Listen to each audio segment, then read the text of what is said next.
You're listening to the Build Your Business podcast, powered by Turnkey Coach, where we help business owners find freedom over fear. I'm Matt Reynolds. And I'm his brother, Chris Reynolds. Join us as we help build your business and move from fear to freedom together.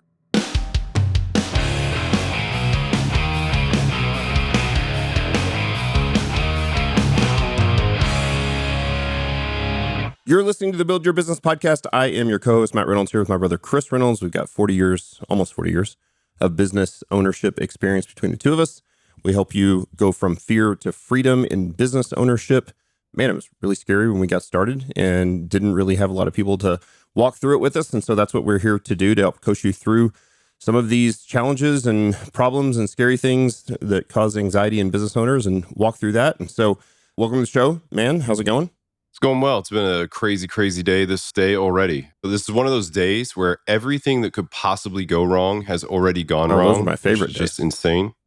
But it is what it is. It is what it is. Mine's going pretty well. Just finished my workout. Literally ran up from gym, sauna, cold plunge, took a 2-minute shower, threw my clothes on and turned it on. So I'm even more red and sweaty than normal. But here we go. Today we're going to dive in. We're going to talk a little bit about founder risk. And I talked some about this. Actually, I'll give a quick shout out. So I don't think we've said this since the book has been released, but Undoing Urgency came out last week. It's done very well. It's hit top 10 in lots of the business categories. I think number 6 in time management, things like that. Was right behind in business Donald Trump's Art of the Deal for a couple days, which is an interesting thing to be right behind the guy that's about to be president again. And so book's gone great. So if you're interested in Undoing Urgency, and really that book is about exactly what the title is, Undoing Urgency, deprioritizing, pulling weeds so that you can get rid of the urgent things and focus on the stuff that's more important. The most important things are never urgent, and the urgent things are almost never important. And I don't hold anything back. It's a super vulnerable book. We've talked about that some on the podcast. Lots of life lessons. It's not a book that's just about here's all my successes and here's how I got there. I think most of the lessons are actually in the failures and lessons that I've learned, as I think most books should be. It's I'm preaching to myself as much as I am anybody else. Wrote it certainly for my family and my grandkids, who I don't have yet, and future grandchildren and great-grandchildren and generations to come. It's really my life's work and the things I've learned. Again, didn't hold anything back, and we're not going to hold anything back on this podcast. You and I both run service companies. That's how we make our money. So content for us, it's not like there's, the extra secret sauce is behind the paywall. This is the extra secret sauce. We're going to give you everything we got. So I want to talk today about founder risk. And one of the things I talk about in the book, some of the major derailments, things that can derail founders or even just derail you in your life. The book is not specifically for business owners, but is probably most applicable there. And one of the major things is fear of risk. Risk tolerance is really important for a founder. But also, I think understanding that there's less risk than you think there is in owning, founding, starting a business is a very important thing to understand. And you don't know that until you've had somebody who's done it, who can come back and tell you, like, hey, it's not that risky. It's actually far more risky, I think, at the point that you hit $50 million, $100 million valuations than it is starting the business from scratch, because you're considering in the beginning, I have a day job that's safe, that pays me a salary. And if I'm going to leave that and do this thing that I love and start this business, that feels very risky to me, because what if I can't pay the mortgage? What if I can't pay the electric bill? What if I can't buy groceries for my family or Christmas? And so often in starting a business or in worrying about starting, the major anxiety is, one, I don't know how, and 2, it seems too risky. And the combination of both of those just seems like a giant hurdle, like a chasm or a mountain that I don't know how to climb and cross. And I think especially in the first season of this podcast, that's probably the number one goal for you and I, is to help convince and train and coach other up-and-coming business owners and those who haven't made the leap yet to just buy in and be confident in their ability to found and own and run a business. Yeah, absolutely. I mean, part of this is also just how bad humans are at risk assessment in general.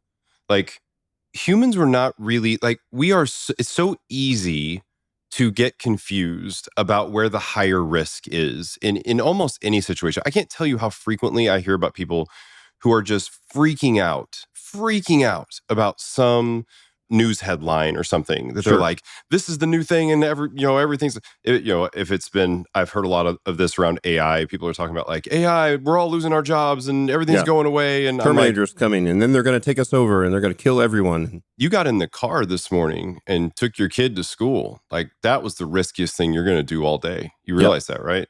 And so they don't realize that. Nobody thinks about those things. Comparative risk is its own study. Like, just realizing the risks that you accept every single day that are horrible risks that you take, and comparing those to the other risks, like, things don't look that risky. Sort of a famous speech that Steve Jobs gave at Stanford whenever he was giving them the commencement speech in, I'm thinking it's 2006 or something like that. You can pull this up. It's on YouTube. You can watch it. Yeah. And this was the one where I think he said, when you look at the risk, you can be absolutely sure that one day you're going to die. That is absolutely going to happen. All the rest of the risks seem so small. And it's true. I think about that all the time, and I think it's a useful thing to think about. Now, obviously, getting a little deep pretty early on this podcast, but that is part of what you need to think about as you start thinking about the risks of starting your own company. The first risk that you want to come up against, the very first one that you want to deal with and think through, is what is the regret risk of not doing it? That's right. That's huge. That's a really important one, right? Because if you think to yourself, if I am laying on my deathbed at 92 or something, and I look back, am I going to regret not doing this? That is its own risk. And this is a risk that people miss. It's a quality of life risk, right? So if you wake up every morning, the alarm goes off, and you have your normal blue collar job or white collar job or whatever it is, and you're sort of like, I did this when I was a teacher, which is probably, I don't know, blue collar probably would be considered as a teacher. And I would wake up and I would just say all the curse words, and I would be pissed off that I would have to go to work. So the quality of life, and again, I actually really enjoyed teaching itself, like the process of, I still do, but it was all the other stuff that came with the teaching. And so I was living a life, working a job, making just enough money to pay the bills that I basically hated. And the thought process of, wait, I love lifting. I love strength and conditioning. I love the potential to open a gym and be a coach and do the thing. If that can support my family the way teaching in government schools can, like, option 2 is way better. Like, I want to do the gym. And then the big piece of that is, regardless of how quote unquote safe your job is. So, I would think government jobs, teaching jobs, blue collar, especially if you're in a union organization that's really protects you from being fired. That's the safest type of job you can have. It's still not safe. That's right. Teachers all the time. First off, I mean, without even going down too much of a cultural or political rabbit hole, I left teaching in 2012. So it's been 13 years.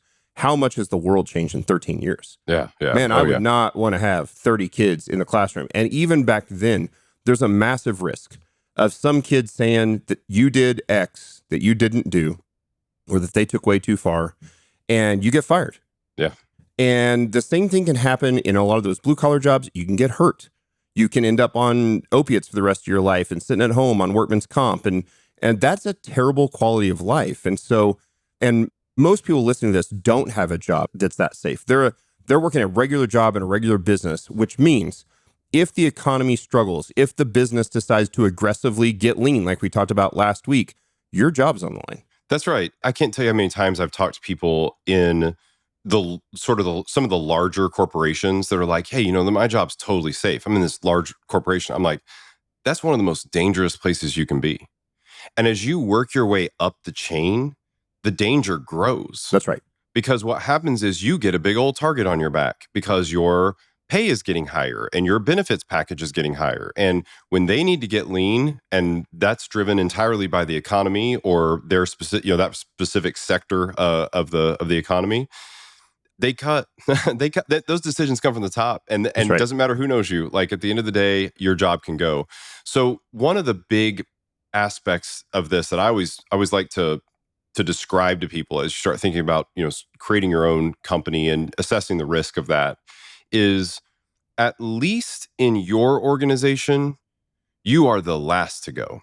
Right. Right? So long as you own 51% of a business, Yep. then you have the safest job in the world. Yeah. 51% of the business. The only thing that can go, the only thing that can go wrong is that you run out of money.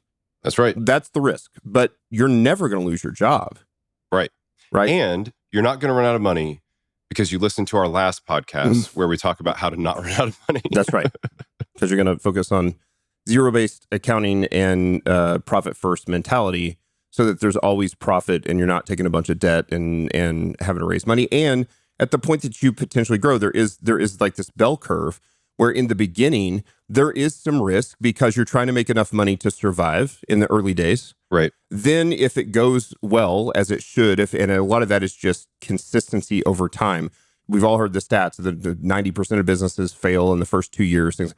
You get to year 3, year 4, year 5, you're probably in a spot where you can fully support yourself. You're making some money. That's the safest place there is. And then as you get to the point where if you decide to take the business to a point that it grows and grows and grows to an 8-figure business, you bring on investors, you have a board of directors. At some point, you no longer own 51% of the company. You own less than 50% of the company. Then the risk goes back up. Now the board can fire you, right? As a CEO or as the founder and the owner. But the sweet spot is in those, after that initial scare of the first, say, 6 months of business ownership into the first maybe 5 years. And for a lot of people, if you turn into a cash cow forever, because you never go the route of bringing on investors and board of directors and things like you always own a majority, you're the majority shareholder of your business, then risk is very, very low. Yeah, that's exactly right. So let's talk about how do you make the transition? Because I think for a lot of people, that's really where they get stuck. It feels so risky. I don't know how to make the move. So we're going to talk about that now and sort of lay out very practical steps for how to do this and also tell the story of how we did it. And by the way, we've mentioned this a little bit in past episodes about some of this process of you don't have to rip the Band-Aid off one day. Like you don't have to go from, I'm an accountant, but I really want to, be a strength coach or whatever the thing is, follow my passion in this thing, and then just quit your accounting job and start your woodworking job. Yeah, no, you terrible idea. You can't do that. No. So if it's not that, what is it? Okay, so I'll tell a little bit of my story around how I did this. And, I was young at the time. I had a very good job, especially from where we lived. In the Ozarks, where I still live. I was working as a network administrator for a group of credit unions, which is essentially a group of banks. Pretty stable, supporting 5 different credit unions simultaneously. The guy that had been the previous network administrator had been there for 30 years or something. And actually, I think they brought him in within the last, I think it was like 10 years or something, but it was like crazy stable, right? Just like... But he was behind in technology. Yep. And you were the young kid. You came on as kind of his understudy. And then pretty quick, I remember I'll say this so you don't have to. The credit unions were like, oh, the kid knows way more than the older guy, because the older guy hadn't kept up with technology, and technology had changed dramatically. So now he ends up being sort of asked to retire, and he retires, and you take the full network administrator job, and you're like the young upstart kid who's really smart. I remember you came in and you did like online bank statements, which for everybody gets those now, but that was very early in those days. Yeah. You did secure websites for all of those banks on the side. You did, and so you had a pretty stable and a growing level of income every single year as that network administrator for the credit unions. Yeah, and I could have grown that into a forever career, for sure. No question. I mean, like, not only that, there was an easy and obvious path, too, because as I grew within that organization, I would have eventually hit a ceiling. However, there are credit unions of essentially every size across the United States of America. And I know I would have ended up on the speaking circuit at certain places. And I could have moved myself into a CTO role at one of these large credit unions and built a whole career doing that. And I thought about that. That was what was going on in my head. Like, these are very stable jobs. They've got, great retirement plans and all that kind of stuff. And maybe that's the route I should go. But I also knew, and there was this moment, I think, that was very important. I think it was extremely impactful for me, And I was working at that job about 30 hours a week while I was finishing my degree at Missouri State. And so when I finished, I was running. I was running for as long as I can remember, like as fast as I can through everything, as fast as I can through junior high and high school. I got to high school, and literally once I finished my credits and I knew I had met all my credits for high school, I just stopped taking additional classes Yeah, at you all. went like 2 hours a day your senior year. My senior year, I went 2 hours a day. Which That's I exactly think right. now kids do some. They'll go to, like a trade school or a technical school or something for the second half of the day. But like you worked, you did 2 hours of credit, and you essentially worked a nearly full-time job as a 17, 18-year-old kid. I was running as fast as I could towards, I knew I wanted to get married. I knew I was with the woman I wanted to be with for the rest of my life, which has worked out quite well. I just knew what I wanted, and I was running at it as fast as I could. I got done with my degree, and I finished my degree with one additional credit hour that I had to have. That is as efficient as you can possibly be. Sure. I mean, it's almost impossible to do that. Sure. And I did that in exactly 4 years while I was working essentially 30 hours a week to go through that process. And then when I got done with that, I remember sitting at this point, the idea of starting a new company had not yet emerged in my brain. I was deeply into all the technology and all the work that I was doing with the credit unions. The day after I graduated, I'm sitting in that office and I have this full-time job, and this is it. I remember looking at myself in the mirror and going, oh no. It's like, is this it? Like, this is it? This is what I did all this for? Right. To work for somebody else. Oh no. For 60 grand a year. It was like, I knew that I would be bored out of my mind. Like it wasn't going to work. Whenever there was an opportunity, they had mentioned, and then, they'd seen a lot of drive in me, and they wanted a lot of things that they couldn't get in any other way. So they said, we are totally okay with you moonlighting and working to do projects for us outside of the regular 40-hour work week. And I said, great, let's do it. And so as I started to build up some contractor work with those credit unions, it started to become clear to me that there was an opportunity there. That there was, this was the very beginning of the web application era. This was there were this was web 1.0, and we were making the transition to web 2.0 at this point. But nobody even knew what that was. I mean, it was brand new. And so, which was an ideal time, by the way, to start a business. Yeah. And so I started thinking about, okay, how will I do this? And what I did was I worked a full-time job during the day. I did I think my job started at 7:30 in the morning to open the credit unions. And then I got out, I think at 4, I think it was something like that. I took like a 30-minute lunch. And then from 4 until sometimes as late as like 2 or 3 in the morning, I would work on all of the projects that we had to do. Now, I couldn't do that myself. So I'm not a designer. I think we talked about this in one of the podcasts. So I used my cousin, who's my business partner, to do the design work. He did the design work. We quickly became he was the front end developer. I was the back end developer. And every night I would go over to his house. We would work, and we'd work until 2 in the morning. He's a late owl kind of guy, and I'm an early morning kind of guy. So that's 2 a.m. things were kind of tough. But I did that for a year. He was a music studio engineer at the time as well. So he's doing the same thing. Yeah. Working a full-time job as a studio engineer, and then working at night. So you guys did. So really what I'm hearing you say is from high school, you essentially had set the pattern or the habit of working 2 shifts. You went to school and then you worked. And then in college, you went to school and then you worked. And then when you graduated from college, you worked your day job as a network administrator. And then you moonlighted in the evenings. And again, as a network administrator, correct me if I'm wrong, but I think I remember this correctly.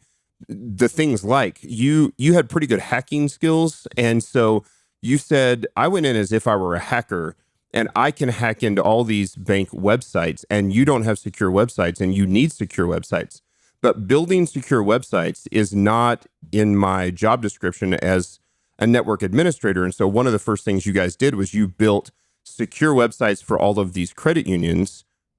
Moonlighting on the side is not part of your full-time job to bring in additional income that then expanded additional like network opportunities in the banking world. That's right. The pattern was set. It didn't really stress me out. I was newly married. I got married during that job. No kids yet. No kids. And, my wife was still in college. So I could go as hard as I could possibly go. Yep. And I can go pretty hard. And so I did that for a year. It was more than 16 hours a day. It was probably closer to 18 hours a day for a year. And I was tired sometimes, but it was fine, right? Yep. I had the weekends. At that point, I don't think I had yet learned to do a lot of weekend work. That came a little bit later.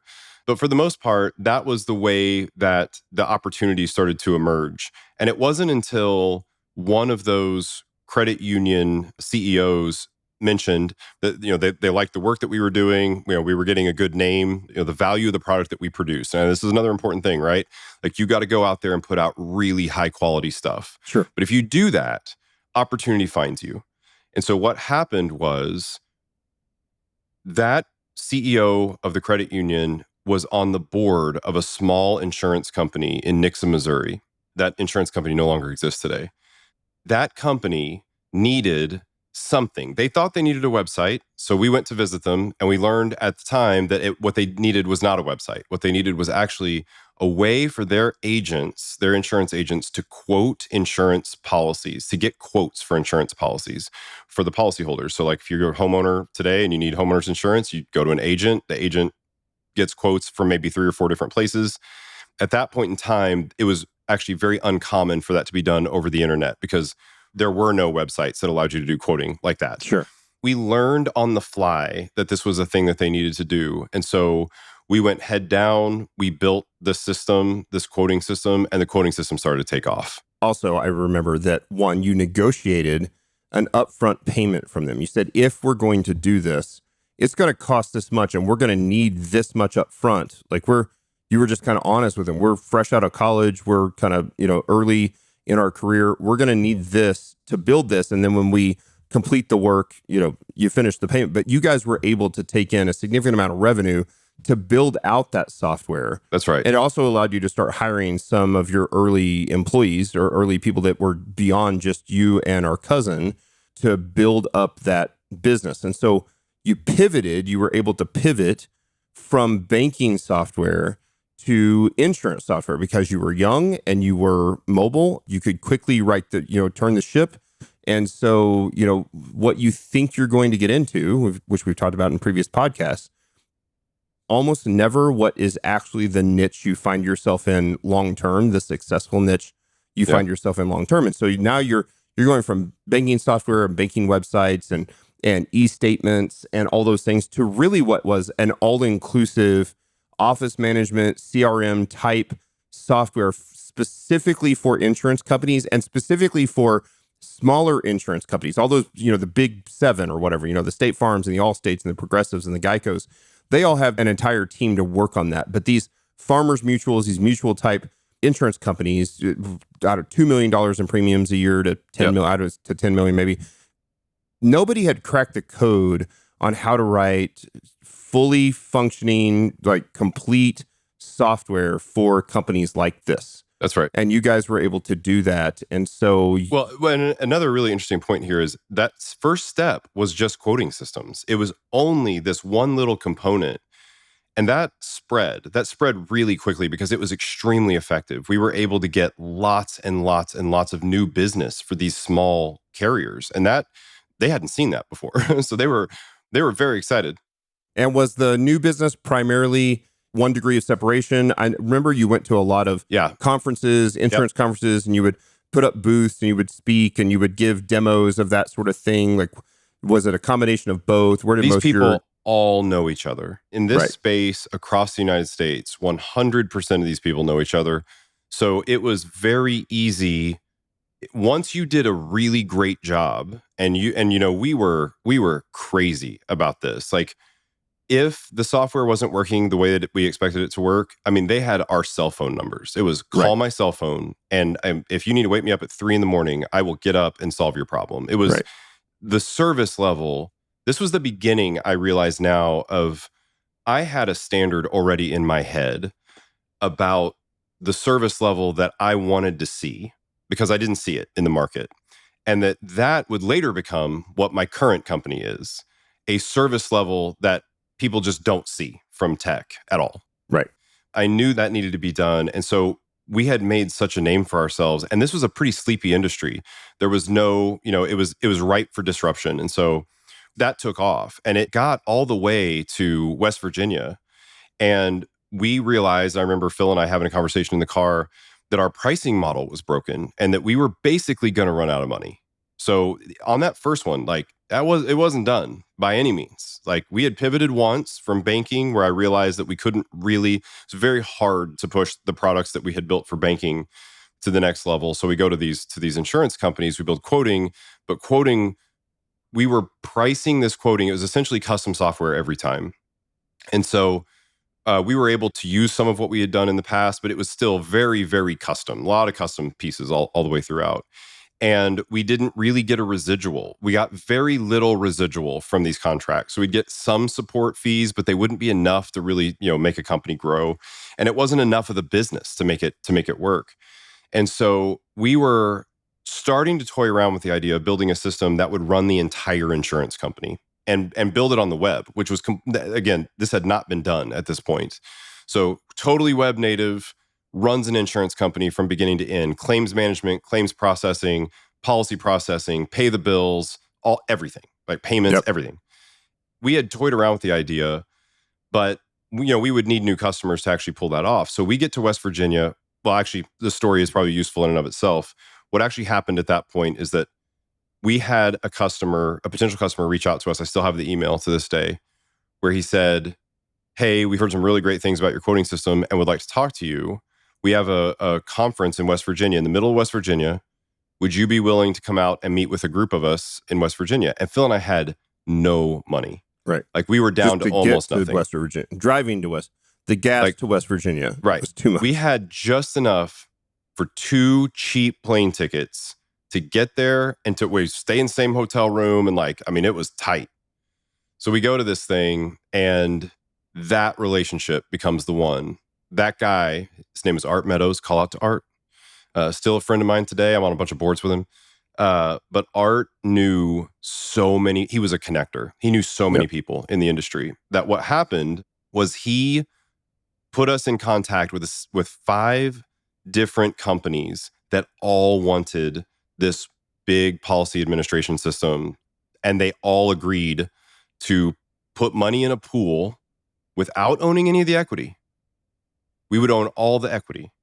They put money in the pool and we would produce this software for them. Yep. And that was the thing.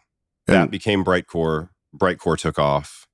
And then I was good to go, right? But everywhere that I just described along the way, as we're thinking about this founder risk concept, everything that I described along the way, there were all these risks that occurred and a lot of pivots along the way. But even at the point in time that we were about to run out of money, remember that I'd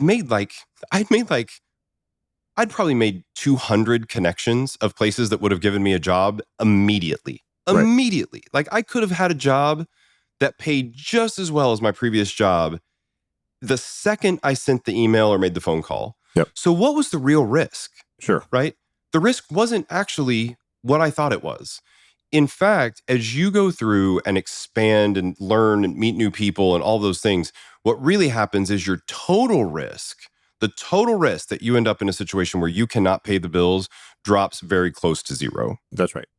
I'll give you a super fast overview of my story. It's similar, but somewhat different. And we've talked about this. Chris has always been very ambitious and very fast and very efficient his entire life. Like he was a worker as a kid, like you said, junior high, high school. I was the opposite and frustrating to my teachers because I was very smart. I got the highest ACT score in my class of 240 or whatever it was that graduated, which is not a huge class, but had the highest ACT score. I was a super smart kid, but I was just kind of lazy.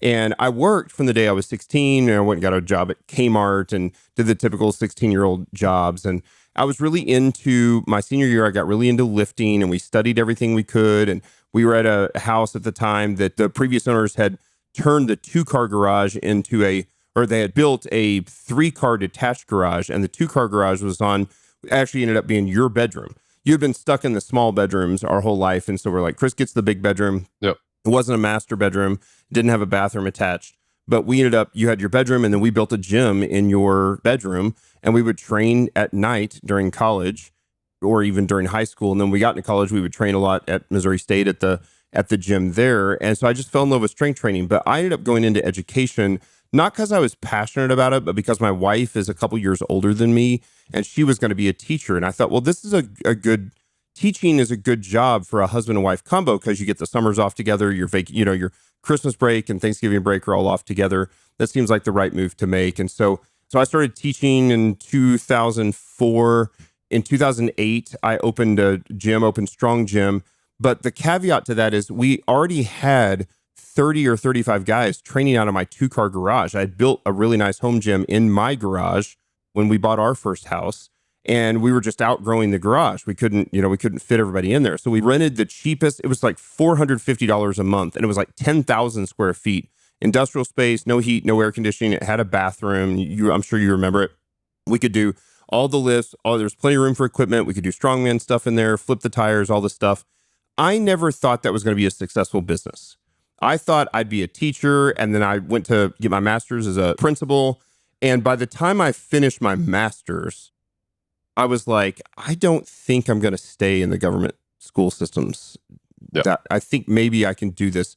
So I graduated my master's in 2009, I believe. Started the gym in 2008. The gym grew really fast accidentally. It was just ripe. It was, it's 2008. It was the beginning of CrossFit. We weren't CrossFit. We trained powerlifting style, but we had really good service and it was very clean and very organized. And even though the building sucked and it was an old dank industrial building, it was totally clean and great customer service. And we trained business executives and soccer moms and powerlifters and everybody kind of the same way. Everybody lifted heavy, and the gym started to grow. And I started to learn everything I could about business. Like at the time, I don't even know that I'd filed for an LLC or had a business bank account or an EIN number, stuff that we'll talk about, I think, in the next episode on how to actually do this and start a business. But the business started to grow. And in the period between 2009 and 2012, that's when I was working my double shift. So I was working as a teacher. I was the head strength coach of a 5A high school, of a big high school. I was an assistant football coach. I was just busy at work. And then I would have to go to the gym, or I would go to the gym early in the morning for an hour or two and train clients, go to school, work all day at school, football practice, come back to the gym, train clients. It was just super long days. And then I got to the point where we were making enough money in the gym that I was like, I can do the math and I can make enough money at the gym to completely replace the money that I'm making as a teacher. And so without that gym, there would never be a Barbell Logic, because it let me learn the ins and outs of business. I read every business book I could get my hands on. I read things like the E-Myth. I developed systems and standard operating procedures, which were pretty crude at the time, but it was a small business and not a lot of employees. And the only money that we took, and I think this is the next most important point that we've talked about in previous podcasts, is that you don't spend the money on the moonlighting job. That's right. And so the only money that I took from the moonlighting job was if I personal trained a client. Any of the memberships for the gym or income to the gym just got invested back into the gym. I had another business partner, William McNeely, who actually said very nice things about the book yesterday and posted on social media. So thanks, Will. Still good friends with him. He was a great guy. He had come out of the Navy, has terrible Crohn's disease, was on full-time disability from the Navy. So he was living off Navy disability payments and what little he made from personal training. And we just reinvested the money back into the gym. 2012, I was able to leave teaching after not spending any money at the gym, not paying myself at the gym at all, and very quickly was able to completely replace the income from teaching into the gym. And then at that point, I'm no longer working, especially on those days that I was teaching, training clients, teaching, coaching, and then training clients. I'm no longer working 16 hours a day, where 2/3 of that is in the school. I'm working 14 hours a day, but all of it's at the gym.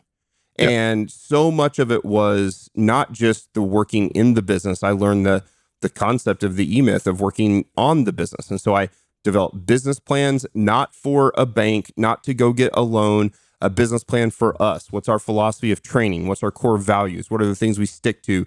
What do we stand by? How do we not fall into fitness fads? All of those sorts of things. And it continued to take off. And so from 2012 to 2015, we grew to be the largest privately owned strength gym in the country. Again, that's in the Ozarks, which is, hard to do, but I think there's some advantages here because of 500,000 people were all within 15 minutes of the gym. We moved multiple times, ended up bought a building, a freestanding 15,000 square foot building, made it super nice, and then was able to sell the gym to a third business partner that we had brought on at the end of 15 and start the online coaching business. But by that time, it didn't feel risky because I had enough money in the bank account that I could live for a year. It wasn't that much. I didn't sell it for, 500 grand or anything, but had enough money in the bank account to live for a year and put all my eggs in the basket of online coaching. And so number one is neither of us spent the money on the moonlighting job. We let the main job pay the bills. Yep. As we built up the savings from the moonlighting job so that the transition over was far less risky. I think that's really important. And then the second piece of this, then I'll turn it over to you and let you give comments on this, is that there then is an immediate hunger that jumps in. You have total control of your business and your destiny, but also that's the only income that's paying the bills. And so there's a hunger here that you're like, I have to make it work. There isn't an opportunity to let it not work. And I think that is actually, I go back, and you probably do too, with tremendous nostalgia of those years and think like I was working so many hours. I would wake up at, sometimes 1 a.m, 2 a.m, which is not what time I was waking up at the time, but my mind would just be going crazy. I remember when we bought the building, I'd get out the architectural drawings and I'd change what walls we were going to move and because I couldn't help but be so excited because I had this real business that was really making money, that actually had employees that had this, and we had a big grand opening in town. It was in the newspaper, it was in the business journals, all that sort of stuff. Nothing ever felt like a risk to me, with the exception of the first few weeks of fully leaving teaching and fully going into the business. But very quickly, that risk felt like it diminished. It's just such a huge paradigm shift. People are so used to, I go to a job where there's a boss, a check shows up in my account every 2 weeks or whatever. Like, that's just like, this feels like a lot of responsibility, I think, for a lot of people. And so I think it's the paradigm shift that causes, and what am I missing? Like, am I missing something here? Well, guess you're not. You're actually not missing anything. It's funny. Like, it's not as complicated as people make it. And we've got a future episode where we talk about like the details of it. But there's sort of two things here that I want to make sure to draw attention to. The first one is the exact numbers don't matter all that much, but when do you make the jump? I think a big part of that is when the revenue from the new gig can support about 70% of your living costs, and you have the rest of it to fill in the gaps in savings from the new gig, then you're good for six months to a year. Yeah. You've got enough money coming in to support, say, 70%, 75% of your basic income needs. You got the other, 25 to 30% in the bank for the next 6 months to a year. You've got a 6 month to a year cushion to continue to build. And you should very much be able to build up so that when that money would theoretically run out, you have continued to increase revenue. You've continued to follow the focused action items that we laid out last week and getting lean and bootstrapping, all of those things. You should, 6 months in, be making more money at the new gig than you were at the old gig. That's the key. And two other points there. One, just when you leave your main gig, do so in the kindest possible way that you can, because you may have to go back. That's right. Right.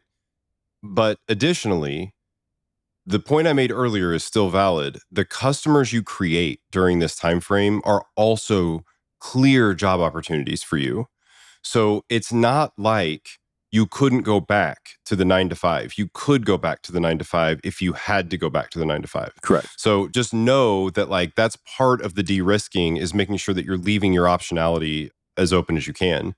However, the point that you made about once you're there, something happens, and it does. I mean, I can tell you point blank, something happens. I actually can see it more clearly with you than I could with me. And I think part of the reason was no matter how far into the business thing that I was excited about business books and all these things or whatever. You were excited about it for me at a distance.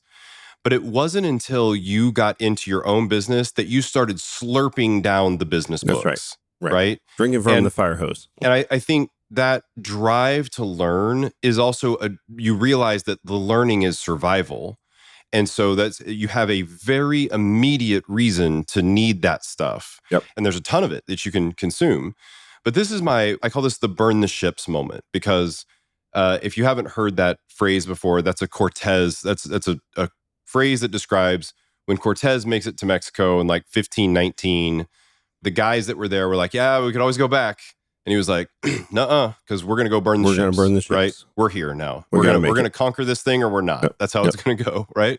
And so I think that moment happens with you when you get into this business that you own. It's the only way that you're going to support your family. It's the only way you're going to put groceries on the table. And I think what happens then is a complete and utter shift of mindset. The longer you're in it and the more successful you are in the process, the less likely you will ever be able to go back to the 9-to-5. That's right. So the thing that I want to make sure that I tell you is what you need to hear in the early days is that you could always go back to the 9-to-5. But if you're successful at it, you'll never be able to go back to the 9-to-5. Correct. And it won't be because you don't have opportunities. It will be because you can't imagine that world ever again. In that first, say, 6 months that we're talking about, in the time period before you fully found a business, in the first 6 months after you've left the old gig and are only doing the new gig, you theoretically have time to pivot and go like, oh, we can't find product market fit at all. It's a million times harder than I ever thought. My personality is not cut out for the risk. All those things are actually okay reasons to leave business ownership and go back to the safe job. You might just be like, my quality of life is actually worse owning a business, and a safe job is actually what I desire. And again, I never want to look down on those things because the world runs on people who are working safe jobs. But for those of you listening to this, they're like, I have to do this on my own for myself. And on my deathbed, if I don't, I will regret it for eternity. Then you've got to make the jump, right? Yeah. And then there is a time period pretty early. And for some of you, it may literally be day one of the new business. And some it may be, I'm a little more risk averse. And so it's maybe take me 3, 4, 5, 6 months to get there. But there is a day that will occur that you're like, I'm going to figure out how to make this work no matter what. And then so that when the really brutally hard times come, so that when the revenue drops, when you lose the big client that was 1/3 of your revenue, when you get sued by your mentor, like I did, when you, like whatever those things are, quitting is never an option. Yep. So pivoting is an option. And we'll talk about that in a future episode as well, as being able to be nimble enough in the early years to pivot. But quitting is never an option. And so, in the midst of the hardest thing I've ever done in business, which was this big federal lawsuit that I thought could theoretically cost us millions of dollars, I still never even considered what it might look like if we have to shut the business down. I was just like, we're going to make it work. And in those time periods, and I had enough staff at that point. That was in 2019. We had launched the big new online coaching business in early 2016 with a big expansion at the end of 16. By 19, I had a good level of employees and coaches, 1099 coaches, and rallied the troops and said, we're going to fight this and we're not going to give up. And we're going to do everything we can to continue to make money and make payroll and steward our money wisely. And again, that comes back to that hunger that you have to make it work. By that time, my wife had quit her job, and your wife did too, pretty quick. And so you're a one-income family. We have children now. We had children then. We still do. They're just older now. But we had young kids back then. And you're like, I have to make it work. And so there's also a thing I heard, by the way, our favorite podcast, the Founders Podcast, David Senra, he was on a couple days ago with Chris Williamson on Modern Wisdom. I listened to the first 45 minutes so far. It's so good. Chris Williamson opens that podcast by saying, you are the podcaster's podcast. That's right. Everyone that has a successful podcast listens to David Senra. Oh, it's so good. And so there are so many lessons there to be learned. But the idea there is that anything that is uniquely valuable is uniquely hard. Yeah. Yeah. And most people can't do hard for sustained amounts of time. Now, I will also argue that if you are married and if you have children and if you have, a network of community that are important to you, it's also not sustainable to work 16 to 18 hours a day for a long period of time. But you can do it for a year. You can do it for 18 months at some point, and everybody's different based on their personality. And that's exactly what I did. It's exactly what you did. And now we're at a point where we don't have to work 16 hours a day or 8. There are still those days that we do, but consistently I'm working, I work probably 10 hours a day. And a lot of that's just because I get up so early in the morning that by the time, if I get up at 3, I'm really working by 3:30, and I shut down at 3:30 or 4. I get just 12 hours. Maybe I shut down at 2:30, and I have a lunch in the middle or whatever. So I'm working 10 hours a day on average. Now, there are days where I definitely still work 16 to 18 hours. It's all day, every day for a few days. But those are few and far between now. And the business is in a place where now I feel almost no risk in the business, right? Yeah. And so business is going fine. There's money in the bank, but you have to make that initial jump and decide it will be okay. It will be okay. Jeff Bezos said this. I heard an interview with him just a couple days ago where he literally talked about his experiences that almost every human overestimates the risk and underestimates the potential return. That's right. And so you have to look at it and go, if you view the world in an uber pessimistic way, our dad did this, our grandma did this, where it was always thinking about the worst case scenario. This is probably not a job for you. No, not probably. It's just not a job for you. Good founders are ultimate optimists. Yeah. And, Sinra says that belief becomes before ability. Yeah. That we often as founders believe, and this is, you look at the Elon Musk, he believes he can change the world before, in the early days of SpaceX. I didn't know anything about rocketry. In the early days of Tesla, there hadn't been a successful American car manufacturer in 80 years. Yep. The guy was able to come out, and then of course Solar City and all the, and then X and all the other stuff. He believes that he has the opportunity and the power, the wherewithal, the ability to withstand pain, all of those lessons that we hear from Sinra and great founders of the past. Those are things that have to be ingrained in your personality. Yep. Now the question is, will you just do it? The statement I always remember is, pessimists sound smart and optimists make money. And optimists make money. That's exactly right. Yeah. Yep. I mean, it's every time. And the thing is, maybe don't fool yourself. I don't think that's something you can change. Right. I think you're probably an optimist or you're a pessimist. And if you're a pessimist, that's okay. We need you in the risk department of some company somebody else started. Yeah. But we don't need you starting companies, because at the end of the day, I think it's a very, very difficult thing to do.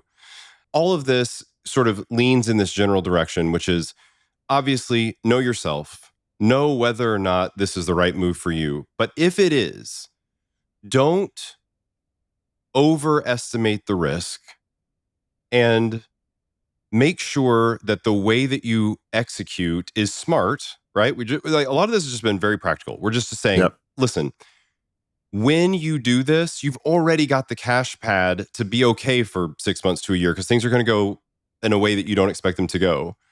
Make sure that you do it in a smart way. Don't quit your job in a way that is horrible. Make sure you can go back if you need to. There's a lot of steps to this that de-risk it for you. But at the end of the day, you are in the best possible position. There is nothing like the reward that you get from being a founder in working for someone else. You will never make as much money. You will never be as proud. There's no way to get the same level of benefit. So if this is a thing that when you think about it, you would regret on your deathbed if you didn't do, I think you have to do it. Yeah, you have the opportunity to control your own destiny. And that means that it may succeed and you get to take a lot of the credit, and it may fail. And you have to be brutally honest about if it does. That's also on you. But there's a lot of business owners, founders, super successful founders, billion-dollar founders at this point, who their first several businesses failed. Yeah. And so having a failed business also doesn't mean, if you love business and love what you do, even a failure is not a death nail in the coffin.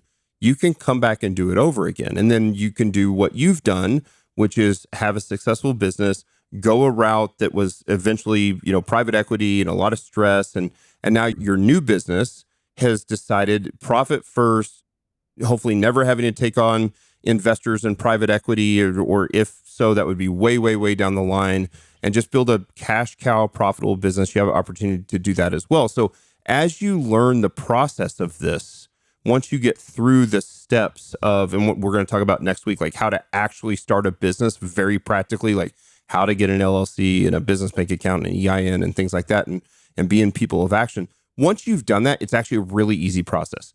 Even those things in the early years for me, like how do I actually legally start a business, was very difficult. And so, man, if you love it, if you're going to regret it on your deathbed, if you don't, you got to do it. Take a year or so and work the double shift, save the money, and then make the transition, and then push all your chips to the middle of the table and be all in. And you'll be just fine. That's it. Absolutely. All right. That's another episode of the Build Your Business podcast. Again, we always love a 5-star review on Apple Podcasts or Spotify. Pick up that book, Undoing Urgency, on Amazon if you can. It's available both in hardback and Kindle. The audiobook will be out in a couple months, a little bit behind, but it will, that'll be fun as well. I'm excited to hear the audiobook as well. And if you get it, I would always love a review. Reviews help tremendously with the book, Undoing Urgency. That's still something you can get in time for Christmas. It will ship it out right away. Hope you guys have a super Merry Christmas. We'll see you next week. We're going to talk about how to start a business, which is a great time to do it because you'll be hearing that podcast going into the new year. And the new year is a great time to start a business. You don't want to start a business, just FYI, at the last 3 days of December. Because then you're going to have to file some taxes and some stuff at the end of the year, which we'll get into as well next week. So that's another episode of the Build Your Business podcast. Again, brought to you by Turnkey Coach. You can go, if you're a fitness professional and you want to see the greatest software in the world for online coaching, go to turnkey.coach. And Certain, if you're looking for great developers, that's surton.com, correct? That's correct. For Certain, for Chris's company. And until next week, I hope you guys have a great weekend and a great Christmas.